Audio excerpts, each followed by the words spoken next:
So welcome everyone. Thank you for joining us. My name is Kourtney Kellan, and I am a current Wharton second year MBA student. I'm also a part-time advisor for the college and love working with career services to transfer some of my knowledge from working at McKinsey and being the co-president of our Wharton MBA Consulting Club to undergraduates, graduate students, and everyone here at Penn that's interested in consulting. So today is going to be a little bit of a crash course. It's going to be pretty fast paced, but the best thing that I can ask for from you all is active participation. We're going to be moving quickly, but I'll be calling on people to give me their thoughts. This is a safe environment, so I want you to know that any and all questions are valid. Any and all ideas and responses are welcomed and encouraged. We do have someone from Career Services, my colleague Ann Dickinson, will be monitoring the chat. So if you have questions that come through related to how Career Services might be able to help you on your consulting journey, she'll be able to handle those. Anything directly related to the case, feel free to kind of raise your hand and we'll call on people and it'll be interactive and you can participate that way. And then there will be time at the end for Q&A. So hopefully that sounds good to everybody. Feel free to, again, participate in the chat and raise your hand as we get through to the case. So I'm going to share my screen here and get started with the presentation. All right. Can everyone see, are you seeing my presenter view or are you seeing the slideshow? I think I want to swap these. Okay. I think you're good the first time, actually, Kourtney. It was? Okay. Yep. Let me go back. I've got multiple monitors here, so.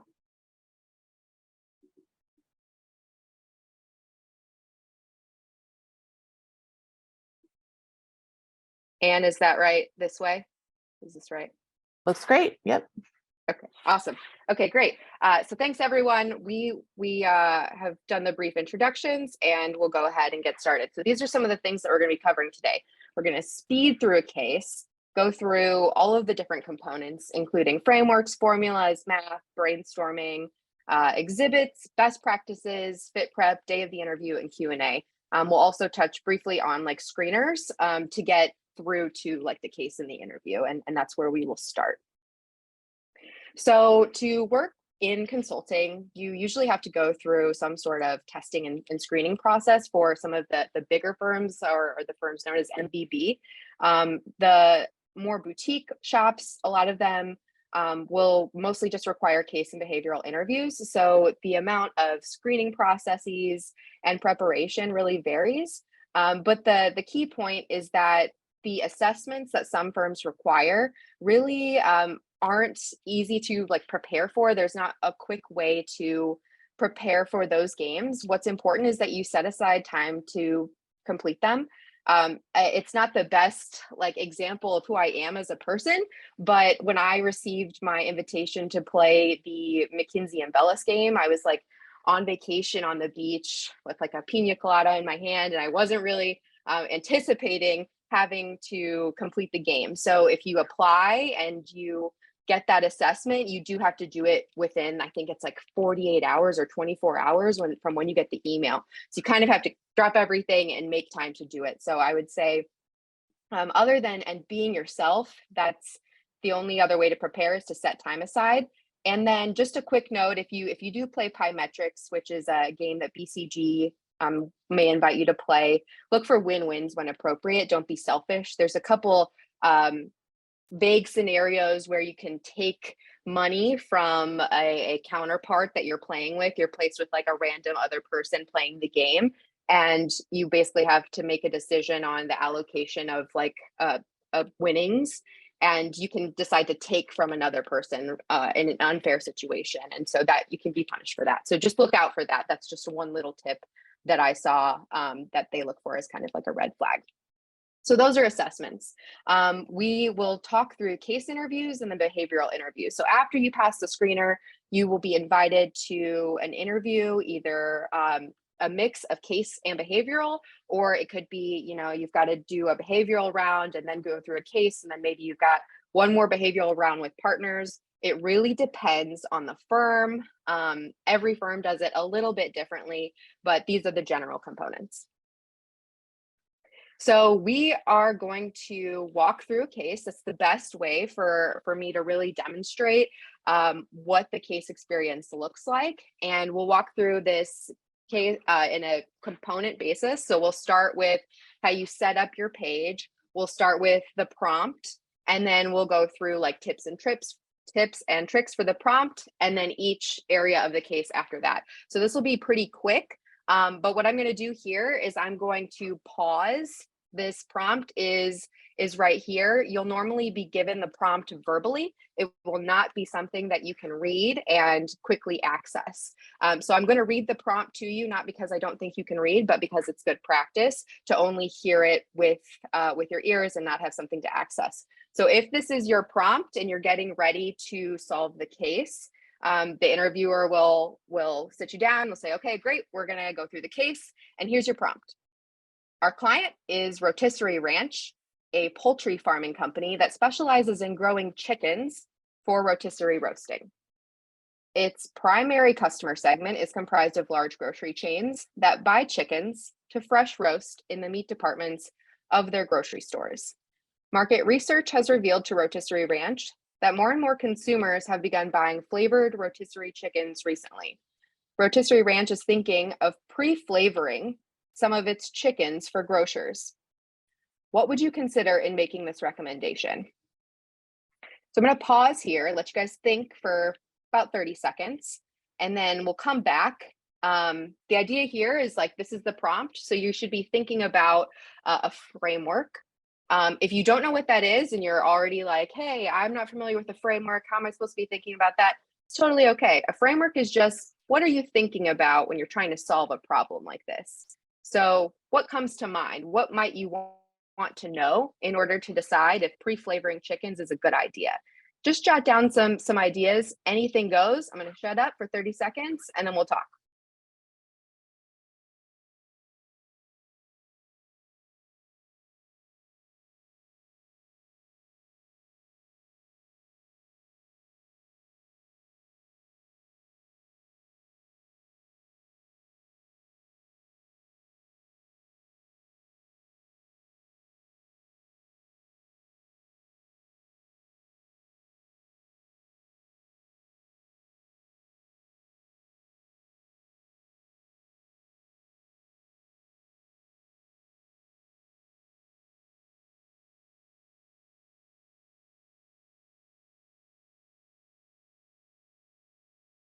All right, that was about 30 seconds.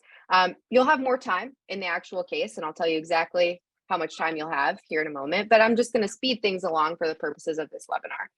Anyone have any ideas they'd like to volunteer for some things they might be thinking about that they'd want to include in their framework? And again, super safe space. The idea is just to participate, not necessarily to be right.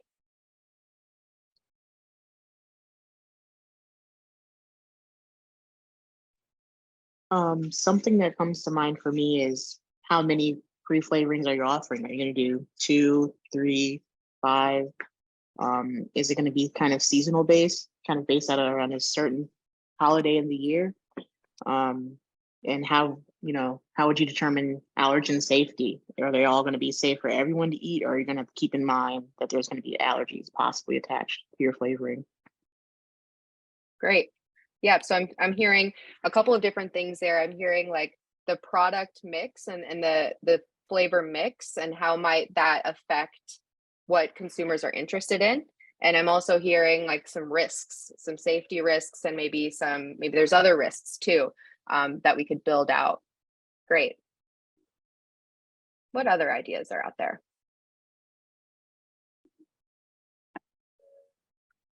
I think I would want a little additional data about what more and more consumers really means. Like, is it enough of your market share that would be advantageous for the company as a whole? Great. Yeah. So we need to think about the market. Who are these consumers? And it says here that our customers are grocery stores, right? So there's this whole other component of we've got our customers who are grocery stores that we want to sell these flavored chickens to, but they need to sell it to their customer as well. So who are their customers? Who are these consumers? How many of them are buying, these pre-flavored chickens? What does that look like? And are those the customers that we're going after?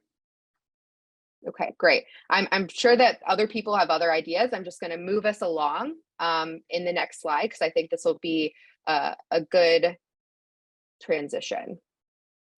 So this is how to think about setting up the page. This is one example, but this is an example of how the beginning of the case can go.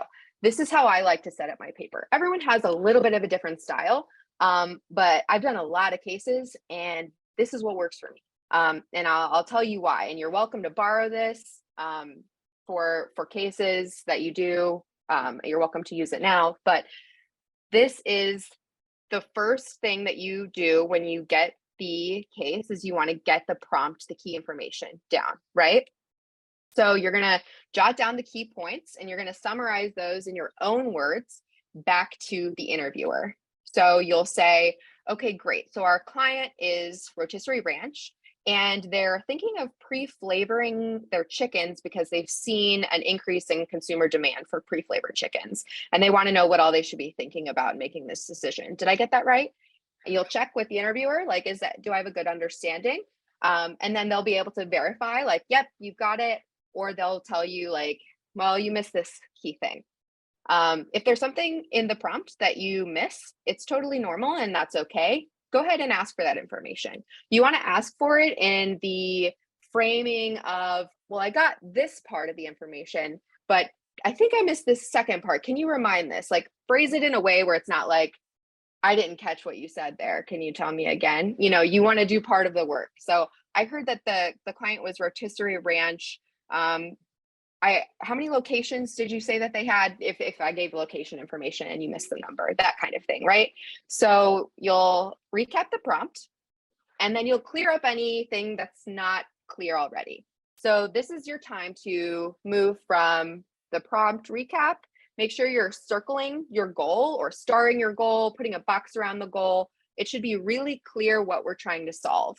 So for this one, I would probably put pre-flavored chickens, yes, no, question mark, and circle, because that is what you're solving for throughout the entire case. And this is a thread that's going to go throughout the entire case. So really, a case, again, is just a business problem. So this business problem is Rotisserie Ranch is thinking of pre-flavoring their chickens. And I'm going to recap the prompt, and I'm going to make sure that I've got, a circle around what's really going on, what we're solving for. Then I'm going to ask 2 to 3 clarifying questions. Clarifying questions are a little hard to get right at the beginning. They take a little bit of practice, but there's some clarifying questions that kind of are always relevant depending on the type of case that you're doing. So there's a lot of different types of cases, just like there's a lot of different types of business problems that consultants are helping solve. So when we think about clarifying questions, we want to think, would the answer to this question change the way that I solve the problem? If the answer is yes, then it's probably a good clarifying question. If the answer is no, or I'm not sure, then it might not be the best clarifying question. So here's an example. In this case, it would probably be a poor clarifying question to ask, is Rotisserie Ranch just based in the United States, or is this an international company? The reason why that's a bad question is because there was no mention in the case of geography or any geographical concerns. It doesn't seem to be what we're focusing on. What we're focusing on is flavored chicken, yes or no? And the things that should come to mind are like, okay, why are they interested in launching pre-flavored chicken? Is it just because the consumers want more chicken, or is there a profitability or market share goal here? Are they trying to launch this product in order to improve revenue, to grow sales? Like, is there a specific target that we need to, is there a specific return on investment? Like, if it takes us $1 million to build out this flavored chicken capability, do we need to return that, right? So questions around is there a financial objective? I think are almost always fair game. Questions around clarifying the industry. If you don't understand the industry, it's totally okay to say, I'm not very familiar with truck wing spoilers. Can you please explain to me exactly what that is and where that fits on like a vehicle? Like I'm thinking about it like this, but could you explain and explain how this company generates revenue?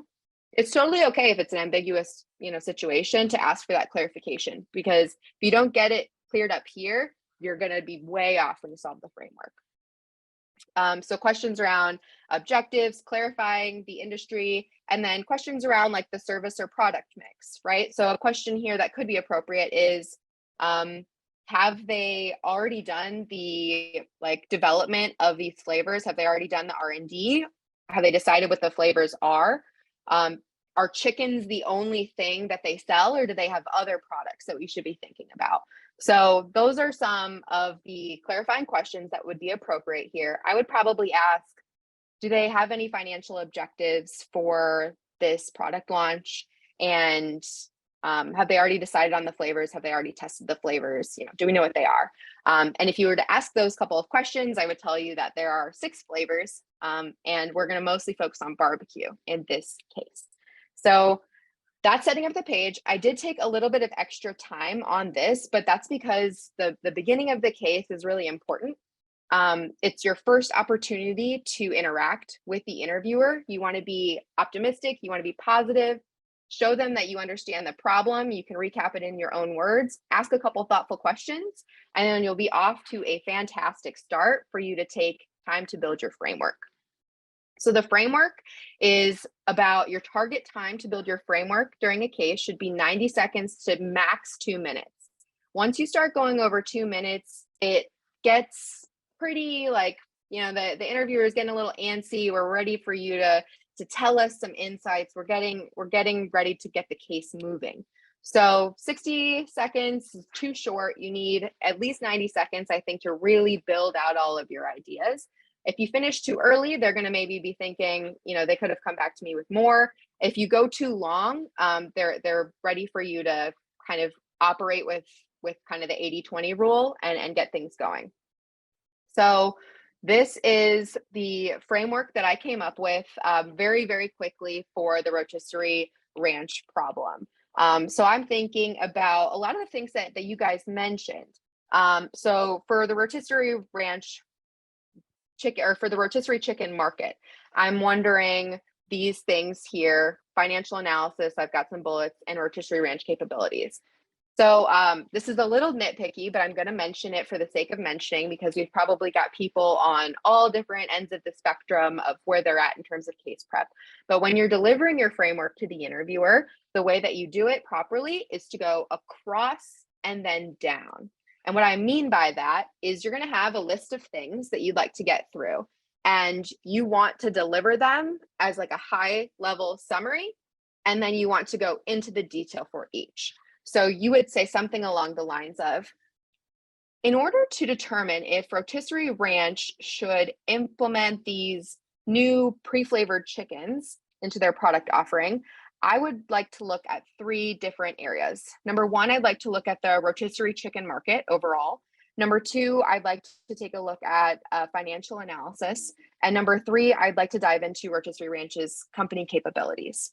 Within the rotisserie chicken market, I'm wondering about the customers. Our customers are the grocery chains. So what are their needs and what are their customer segments? We mentioned before that consumers were buying more and more chickens, but I'd like to know, are those consumers our customers' consumers? And then what's the size of this market overall? Who are our competitors? Are there any recent entrants? Who's capturing what market share? And then the second step would be a financial analysis. So I'd like to look at profitability for us and determine what are our costs and what are our revenues. Obviously, profitability is a function of both of those things. So within costs, I'd like to look at, are our variable costs going to increase because we're going to need to buy things like flavoring? Are our fixed costs going to go up? Are we going to need machinery? Are we going to need more employees, et cetera? And then from a revenue perspective, what are we going to charge for these chickens? We know that revenue is price times quantity. But what's the price? Are we going to be able to sell these chickens for a higher price because they're like a more premium offering? And how many are we going to be able to sell? And overall, that'll give us our profit. And then we'll take a look at capabilities. I'd like to look at R&D. Do we still need to come up with these flavors, or are they already done? Do we have the marketing capacity to introduce this new product if we've never launched a new product before?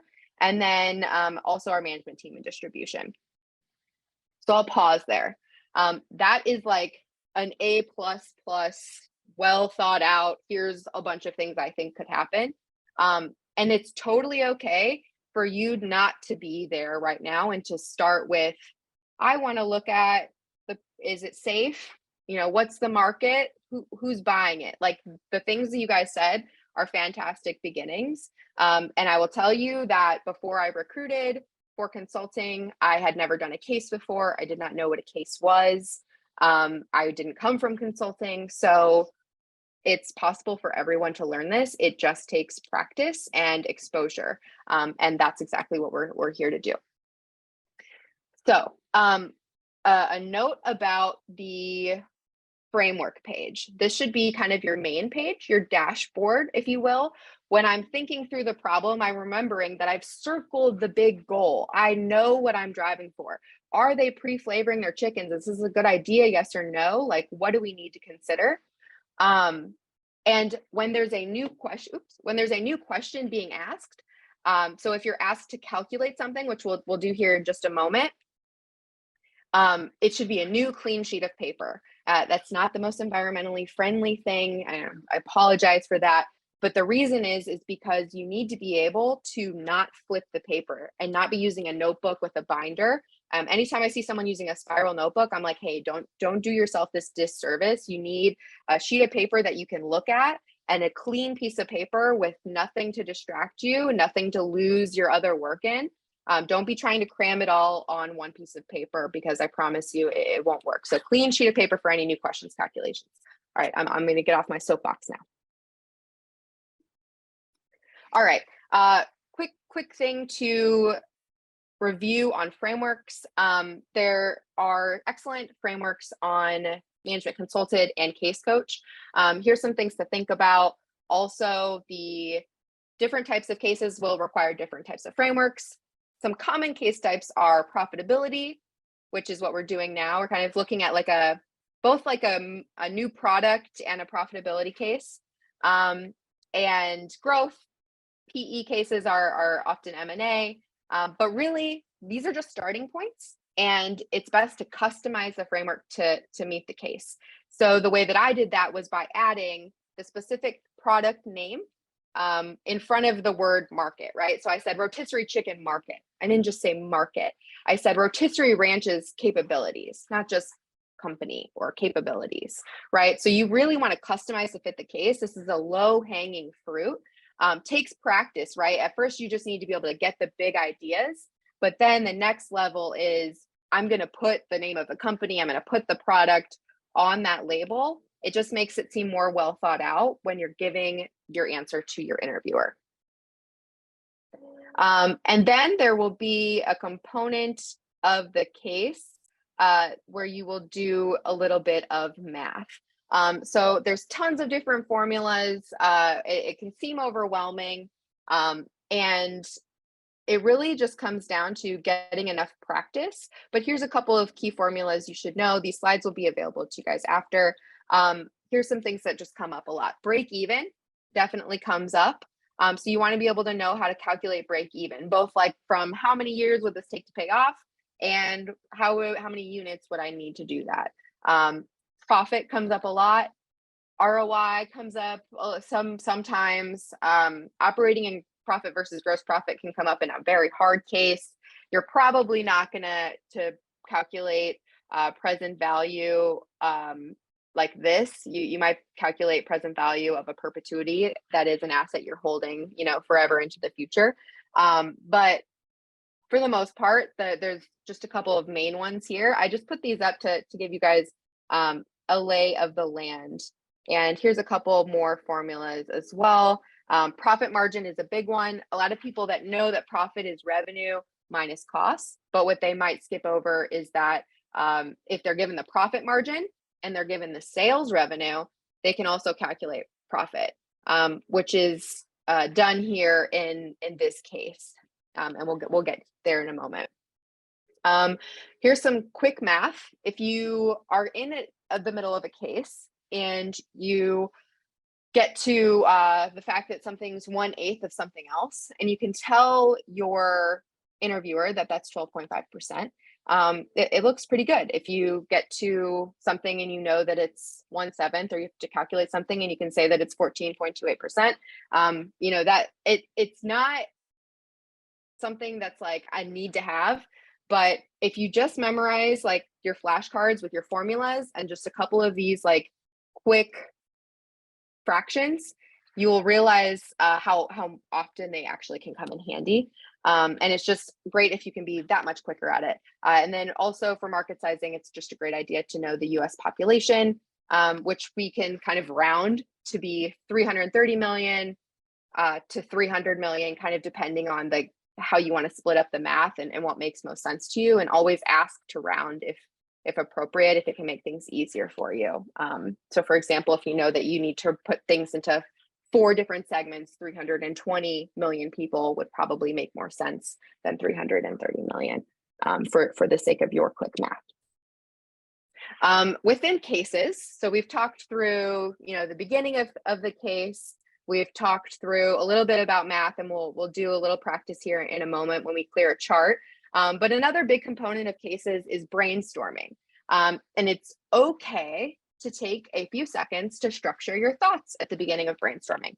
People, I think, have this pressure, which I think we mostly put on ourselves, to immediately start giving the best ideas that we can come up with. And what that sometimes does is it allows us to come up with ideas quickly, but then it doesn't allow us to structure those ideas.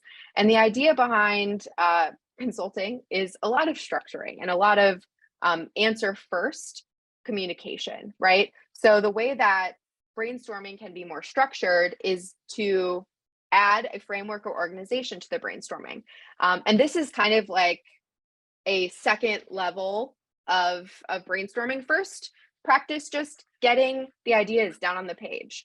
And good ways to practice brainstorming could be like looking at the Wall Street Journal or your favorite news publication and just reading the headline and trying to come up with a framework for how a business would solve that problem.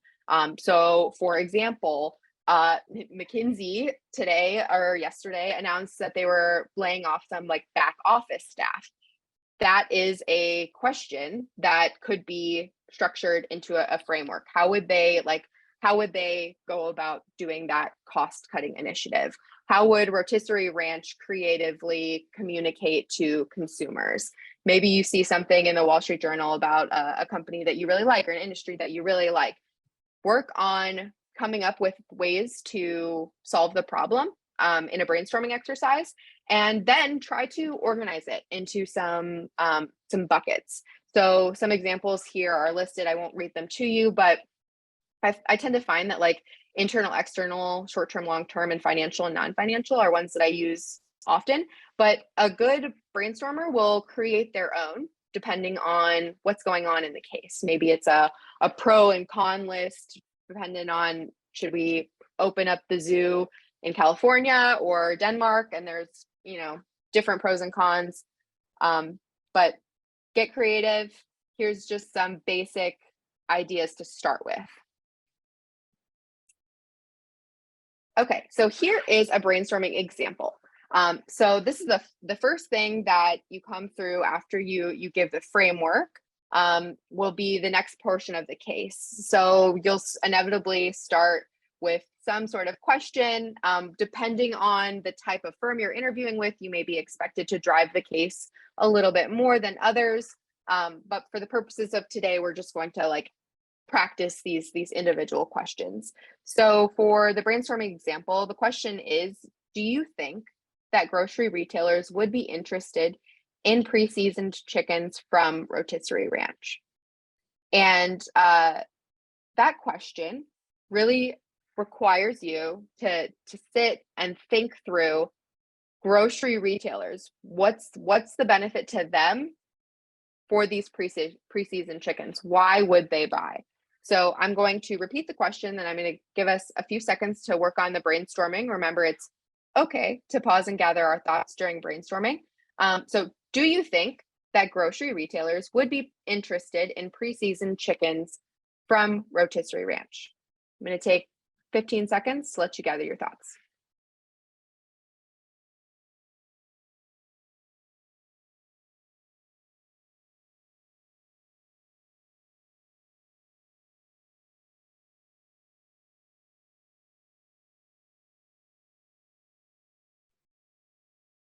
All right, what do we think?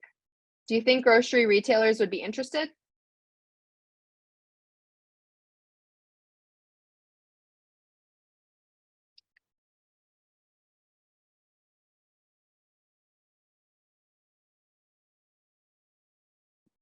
I know you're not just going to sit there in silence when the interviewer asks you if you think that grocery retailers would be interested in preseason chicken. I Hi, yeah, I I can jump in. personally Oh, sorry. go ahead. I was just gonna say, I would say yes, and I kind of thought about it from two perspectives. First, from the kind of end consumer perspective, grocery retailers might want to be able to introduce a novel product offering, especially if they discern there's growing demand or like preferences for these kind of flavored rotisserie chickens. And then secondly, I thought about it from like, I guess, the producer or the seller's perspective. So in this case, the grocers themselves, and potentially the cost savings of getting these chickens pre-flavored already. So they're not having to invest the additional, materials or whatever processes would be necessary to flavor the chickens, just having that already done for them. Great. And what other than materials, what might those cost savings come from? You think I of anything suppose else? like if they had to, yeah, maybe like additional employees, like if they were to have to hire like a designated person, or just like have more hands to do the flavoring and kind of have that be a separate process. And also like I guess marketing costs as well. Great. Okay. What other ideas?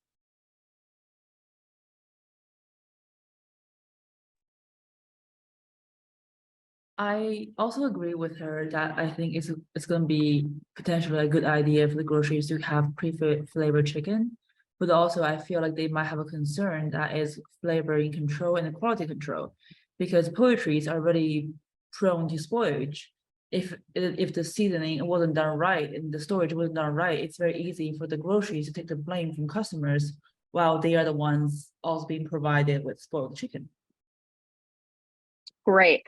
So based on what you both said, I think a great framework to organize this brainstorm would be a pro and con list. So yes, my initial thoughts are that I do think that grocery retailers would be interested in preseason chickens, but there might also be some concerns. So I'd like to evaluate some pros and some cons. On the pro side, they could see an increase in revenue and demand from their end consumers. We know that consumers are asking for these products, so that could cause more foot traffic in their grocery stores, which would cause them to be interested. And the second is the cost savings. So from a material standpoint, from an employee standpoint, they won't actually have to pay those deli people to be roasting the chickens, so it could free up labor and improve productivity. And then from a cons perspective, there's quality control concerns, there's flavor and storage concerns, and how do we make sure that they kind of trust us to be the ones that are pre-flavoring? So those are really great ideas, and that's one way where you can structure this, right? So the pros and the cons. If you only think yes, and you don't kind of maybe think to say no, a way that you could structure it is to say, yeah, I think that there are two main reasons why grocery retailers would be interested. One is from a revenue perspective, and the other is from a cost perspective. And then you could kind of break it down that way. So lots of different ways to organize your thoughts. Different ideas are great, but that's just an example of how brainstorming can be structured, and you can communicate top down.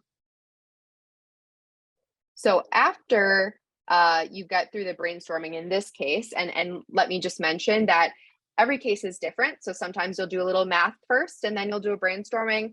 Some cases you won't have any brainstorming. But in this specific case, we start with brainstorming and then we go to math. So we'll jump here into exhibits. So this is what we call when we hit an exhibit point in the case, we have to do what's called clearing the chart. And clearing the chart really just means I see the chart, I take 10 seconds or so to gather my thoughts. I communicate to the interviewer that that's what I am going to do, by the way. And then I try to come up with a couple of trends or insights from the chart to share with the interviewer before I do the calculation. A note about exhibits also is like, if you're interviewing virtually and you're not interviewing in person, you're going to probably view the exhibit through a shared screen, which means you will lose access to the information when they take down the exhibit. It's okay to say like, oh, I missed, the revenue from store D. Would you mind putting the exhibit back up? I just missed that. Let me write that down. But it means that you need to capture the key information, because the exhibit will probably go away when they stop sharing their screen. A lot of times when we practice together, I'm sending people exhibits and they kind of like never lose access to it. So don't panic in a real situation if the exhibit disappears. It's okay to ask for it back, but it's better to get the key insights and the key information first. So, and also I've mentioned Case Coach here a couple of times on these slides, and I really never acknowledged it or said anything about it. So Management Consultant is provided through the university, and Case Coach is another platform. It's not provided through the university. It's just something that I found to be very helpful in my own prep. I think it's something like $120 for like a 6-month membership. So if you get invited to Case and you're really serious about it, maybe it's worth making that an investment. But the exhibit drills on Case Coach are really fantastic and helped me tremendously. So that's why I have that mentioned here. So we're going to jump to an exhibit and we'll practice clearing the chart.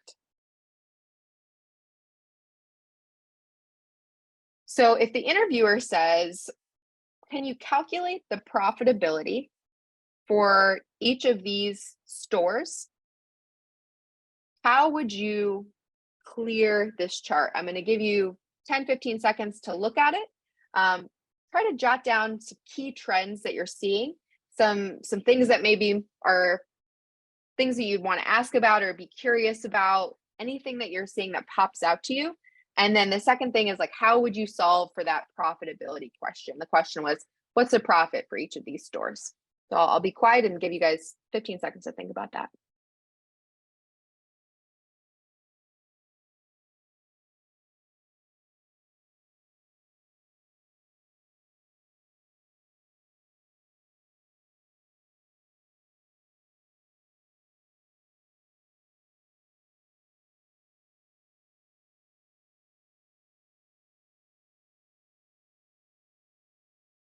All right, so who has some trends that they have noticed on this chart? Just go ahead and shout it out. Anything that you see that you're curious about, stands out to you.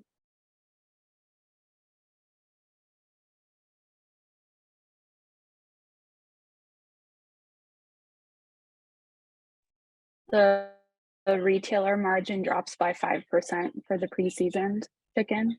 Mm-hmm. Yeah, why do you think that is? Any idea? No, it's okay if you don't. No, I don't, sorry. Okay. Yeah. So I'm thinking the retailer margin, and that's a great thing to call out, by the way. Fantastic example of something that changes here and is changing for a reason. So if you look here, we've got standard rotisserie chicken is 30%, barbecue rotisserie chicken is 25%. So we've got kind of like our regular chicken. And then what we do is what's happening here is we're running like a test launch of the barbecue, and we're comparing the two. And then the interviewer will ask you to calculate the profitability. And so the barbecue chicken has a lower retailer margin because our client rotisserie ranch is selling it to them probably at a higher price, and they're not making as much on it on a per unit basis, which makes sense because we're taking on the additional flavoring, any additional employees, machinery, etc. Right? So it makes sense if their margin is a little lower on it. What we'll be wondering here, what this can trigger is a discussion around, okay, if our margin is decreasing, this is for our grocery stores, by the way, this is for store sales for our test launch. So if our margin's decreasing, we want the grocery stores to buy these preseason chickens, but their margin's decreasing. So we need to make sure that we're selling enough of those preseason chickens to cover that gap in margin, meaning the profitability is going to really unlock the answer here. So the question was, you know, what's the profit? And obviously you want to pull out key trends anytime you get a chart. So we saw retailer margin was one thing. What else on this chart might you notice that's relevant? Weekly sales. Yeah, what's happening with those? I see the D, they sell much more despite the fact that the price is lower than C. So they are selling more by volume. In margin, it's kind of same, but Science C has less, a higher price, but less. They're selling less. Yep. So, yep. Go ahead. Finish it. Yeah, just I'm curious, like in the mathematics, how would be? I am assuming C has in general less profitability than D. Mm-hmm. Yeah. Yep. It will have lower profit. And it's important here. This is why it's so important to like have your paper next to you so you can look at what's my question? What am I solving for? Are we going to pre-flavor the chickens? What do we need to think about if we're pre-flavoring chickens? Pre-flavor, good idea, bad idea. We've got standard and we've got barbecue. So we can kind of look at them as like the profit from standard and the profit from barbecue and see, is the profit from barbecue higher? Are these stores going to basically be able to make more money with the barbecue than the standard? I agree, it does look like they're testing out different price points here. But what's also happening is that overall, from a revenue perspective, standard is selling 3,000 between the A and B, and the barbecue is selling, what is that, 4,300? Yeah, so they're selling a lot more revenue on the barbecue, right? And so even though the margin is lower, let's calculate profit and determine if this is a good thing. So I'm going to just quickly give you an example of what it would sound like for me to clear this chart. So I'd probably start with something like, okay, great, thanks. Let me take just a few seconds to wrap my mind around what I'm seeing here.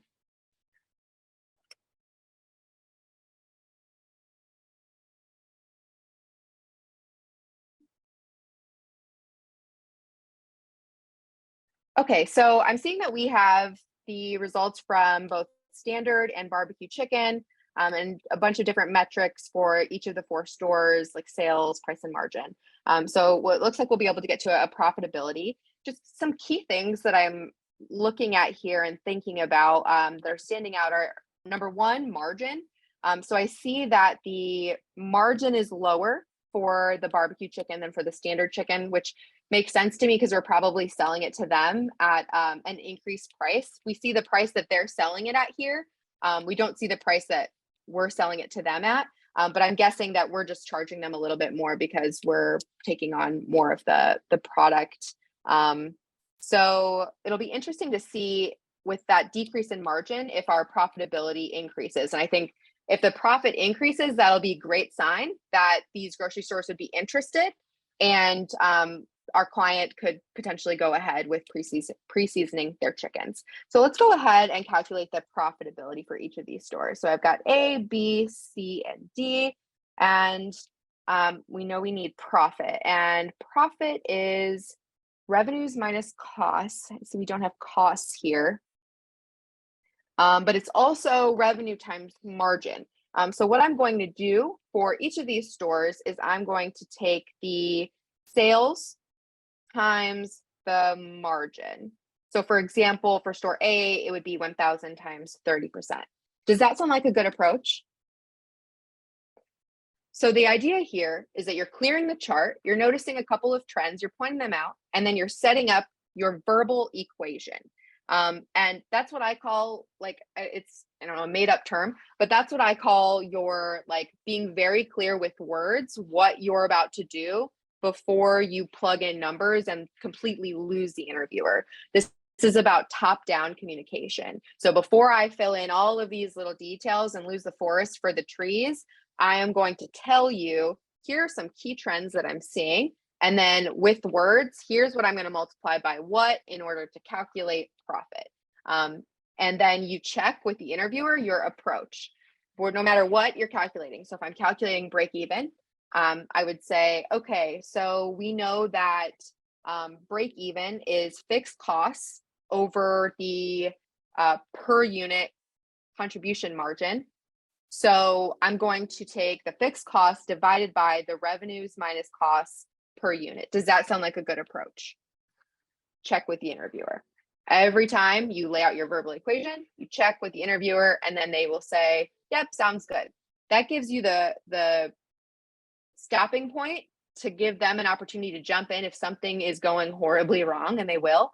But if you just keep going and you keep going, they might not be able to jump in and help you. And if you wait until you calculate everything, until you ask them for help, you have to go back if you're wrong, you have to redo the work, and it shows that you're not aware that you need to be like checking in with someone, and that you should be checking in on the planning and the approach and the structure rather than the answer at the very end. It looks weaker to then be wrong, or to even be right and to say, I got $675 for store D. Is that right? Like, no, it's here's what I'm gonna do. I know I can multiply, I know I can do math. So is what I'm gonna do, is the approach right? Yep, it's right. Okay, great. Let me just do the math. Okay, so for stores A and B, the profit is for store A, it'd be 300, for store B, it'd be 600. So together, that's 900. Store C and D together, you end up calculating it, it's like 1,075. So it's I think $175 more for barbecue chicken. So you lay out your verbal equation, you check with the interviewer, then you go through the math. You do the math carefully, but you guys can all do math here. You might be a little rusty, and that's totally okay. I certainly was, but it just takes practice. So trust yourself to do the math right and to check the approach. Then after every calculation, this is a super low hanging fruit, and not everybody does it. The easiest thing, it's the so what. So if I know that profit is higher for barbecue seasoned chicken than for standard chicken, the so what of that is that that's a good thing for the client, right? That the grocery stores, because they'll be able to make more profit, they're probably going to be interested in these chickens, and they know that they're going to sell to their customers. So this is an indication that it might be a good idea to move forward. So here is the math solution for each of the stores. So it's retailer profit is this is like the layout for each one. And it is about $175 more per week to do the barbecue chicken. So then you'll say the so what, so that's good. It looks like, you know, our customers are interested or would be interested because their consumers are interested. But where would you go from here? If we know that the grocery stores are probably going to be interested because they're going to make more profit, we've already brainstormed some ideas that are going to be important. what's left? What haven't we talked about that was in our framework? Well, luckily we've got our framework right next to us. So let's just look down at it. We still haven't even talked about what our costs are going to be. So this looks like a great idea, but we've got some risks here. But the case is wrapping up and the interviewer wants to know, what's your final recommendation?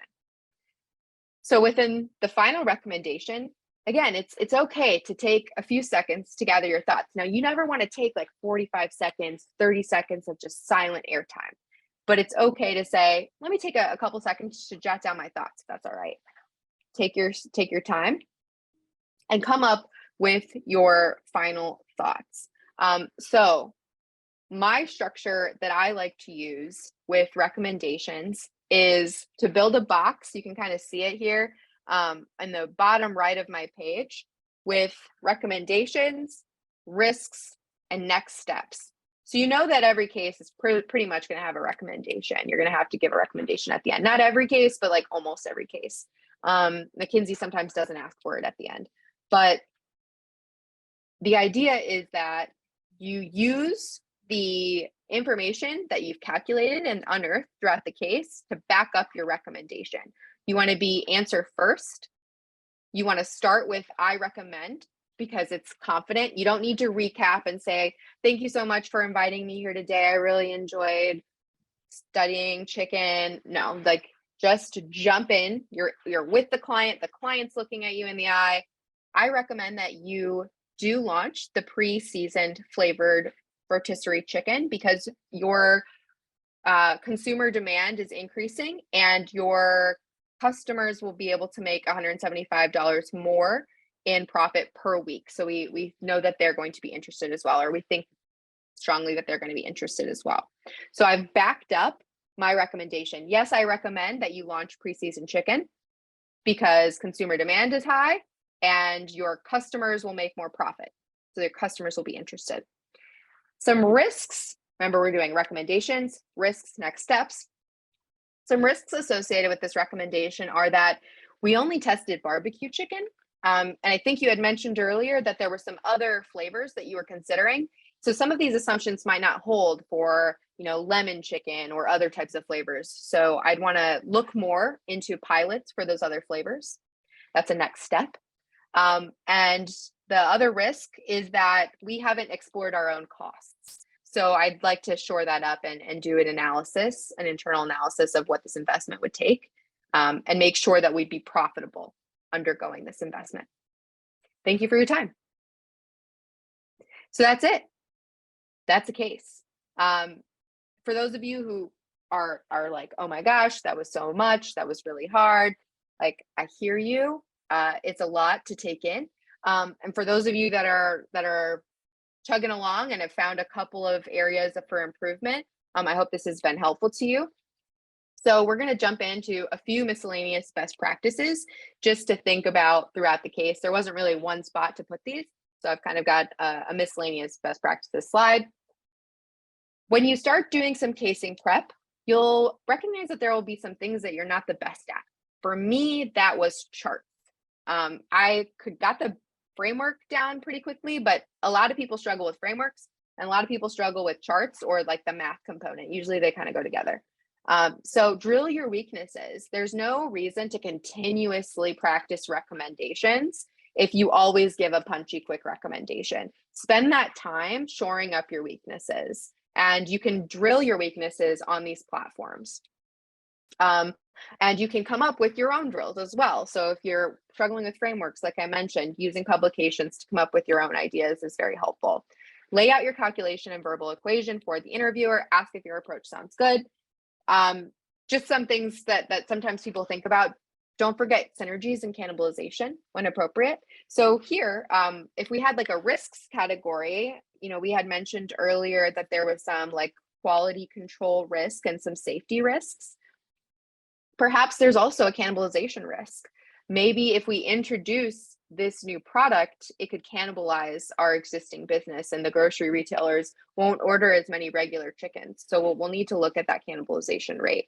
And The next thing is, I mentioned earlier, low-hanging fruit. Use the name of the company, product, or industry in the name of your framework buckets. If you're really having trouble with frameworks and with brainstorming, what helps me is to visualize. So if this is a grocery store, in your mind, it sounds silly, but like walk around the grocery store. Like, what am I seeing at the deli? Okay, yeah, there's that guy that's like always back there and he makes sandwiches really slow. So if he's going to be, you know, making all of these chickens, that's going to be labor cost. There's all of the equipment that's back there. There's other products that are located near the deli. Maybe we could like increase the sales for other products. If we get people to like buy the flavored chicken and some like, you know, special buns, maybe we can do some co-branding partnerships, some coupons, things like that, right? So like visualize in your mind, if it's a roller coaster company, what does that look like? Like, who are those engineers? What costs are they incurring? What kinds of materials are going into the actual coaster, et cetera. And then some initial sound bites at the beginning. My initial hypothesis is that this will be a great idea for Rotisserie Ranch to introduce pre-flavored chickens. But to test that, I'd like to look at the financial information. Do we have any cost or revenue info? These are just some sound bites that I have found effective, and that's an example of how to use the hypothesis sound bite. So that's the case. We'll briefly just talk through the fit interview prep, and happy to have discussions around this at another time. But the idea behind the fit prep is that there are a lot of different kinds of fit prep depending on what firm you're interviewing with. McKinsey does a PEI. Everyone else kind of does a regular type of behavioral interview. So the STAR framework, I find very effective, and you want to utilize that in your interview prep. Practice your stories, be thinking about things with conflict, team, times when you had to persuade other people to do stuff, big achievements in your life. Those are usually good places to start for stories. You want to be snappier and shorter with stories at basically every other firm besides McKinsey. McKinsey will deep dive for 12 to 15 minutes into one particular story. And you need to know it well, and you need to be really, really thoughtful about the way that you tell it. And you can look on their website for the specific questions that they ask to prepare your stories for. And everyone else, you kind of just need to think about your experiences, come up with your stories, practice telling it. We have a resources on the Penn Career Services website called Big Interview, which is a big help to students in order to practice these types of behavioral questions. Watch the recording back. It's very awkward. I don't like watching myself on recordings. I probably will try not to watch this one. So I totally get it, but it's really great practice in order to hear what you're missing, hear what you sound like, hear if the stories are confusing. Another great way to practice is to tell the story to someone who is in a completely different industry than you. My friend worked in beer, and I worked in healthcare, and I don't drink beer. She knows nothing about the American healthcare system because she's from India. It was a fantastic match for us to be able to tell each other stories because we knew nothing about what was going on. And so if we could understand what we were each telling each other, then we were being really clear, and that those stories would probably make sense to an interviewer. So think about who you're practicing with. Refine the stories, eliminate jargon. So if I'm talking about insurance brokerage, I'm not going to use all of the acronyms that exist in my field. I'm not going to get technical. You want to make sure that your story can be understood by someone that is just has like a very basic level of your industry. Quick tips for day of the interview. Do a few warm-up quant and chart structuring drills. Don't let it be the first time that day you do math. Whatever you do, get your brain flowing, get a good night of sleep, eat breakfast or lunch if that's what you normally do, but don't change your routine too much if you don't normally eat in the morning. Be ready in front of your computer early or at the interview early if in person. Clean environment, good lighting, you guys know all that stuff. And have to mention this because it's actually such a low-hanging fruit that people don't do because they're stressed, but smile. Within the first few seconds that your camera turns on, and the interviewer looks at you, they're going to make a snap judgment, and that's not necessarily right. We can talk all day about the problem that has, but the reality is that it's true. And so the best thing that you can do is to make that positive impression. I'm already smiling when the camera's on. You caught me happy, okay? So smile throughout, even when you get stressed, smile. It's okay if you make mistakes. I made a mistake in my interview with Bain, and they called me after and they were like, hey, by the way, that 0, like, not a big deal at all. We loved you. You took it on the chin. It was great. So don't worry. It's not like you have to be absolutely perfect. They want you to see that they want to see that you can bounce back, that you have a good personality, and that you can be optimistic, because consulting is difficult and challenging, and they want to make sure that you can handle those challenges and that you will be optimistic throughout.